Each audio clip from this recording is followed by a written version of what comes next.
I'll tell you my own experience and tell me Yeah. whether this makes sense or not. And maybe this is an intuitive piece, but I actually had plantar fasciitis. This was really bad. I mean, I was basically not walking properly for about 6 months.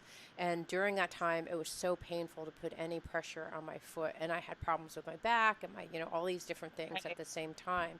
And so during that time, I had massage where they did Tui Na, which is an Asian kind of massage that works at the fascia level, so that as I was hobbling on my right foot, my body wasn't getting, my muscles weren't kind of forming a pattern during that 6 months that would be very hard for me to unwind. And then I was getting acupuncture throughout. And what I found was that the pain was really, I went through that process. 6 months is actually on the shorter side for plantar fascia. Some people go up to a year. So I used acupuncture as a relief of the pain. And that actually worked really great. And I had seen you after doing probably 2 years in chiropractic stuff. And what happened is I had this pain in my foot that would not release. And no matter how much acupuncture PT I did, the pain was still there.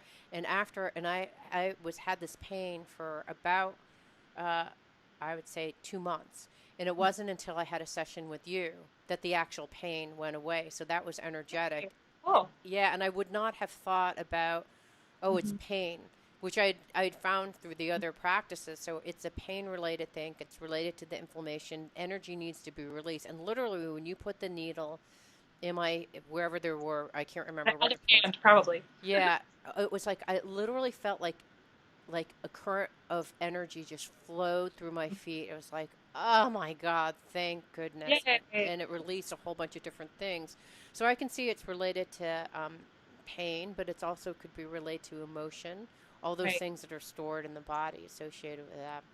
Right. And then the other thing to what you're saying is your foot. So if you back to this guy, Yeah. so your foot maps to your opposite hand, Mm-hmm. which maps to your head and your neck, right? Mm-hmm. Or your head, the foot itself.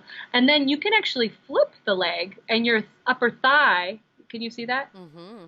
Okay, the upper thigh or the upper arm relates to the head, and then kind of below the bicep or mid quad slash hamstring will relate to your neck, and then again the knee and the elbow are always at the navel level, and then your fingers and your feet can now be lower body, even genital area. Mm-hmm. So when we release something in one area, it's actually there's a lot of different mapping to it. Yeah. So say we put needles in your wrist, we're supporting your ankles, your neck, we're supporting your head, we're supporting your lower abdomen. So it's not just like one spot to one spot.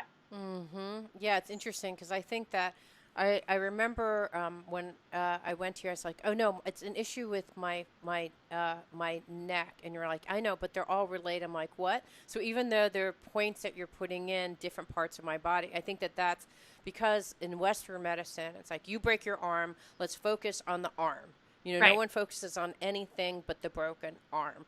right, Whereas Chinese medicine, which is a completely different kind of orientation, I'm right, actually going through supporting the whole body and right, actually supporting the arm, which is a very different. I think if you haven't done acupuncture before, it's kind of like, what? right, Yeah. totally.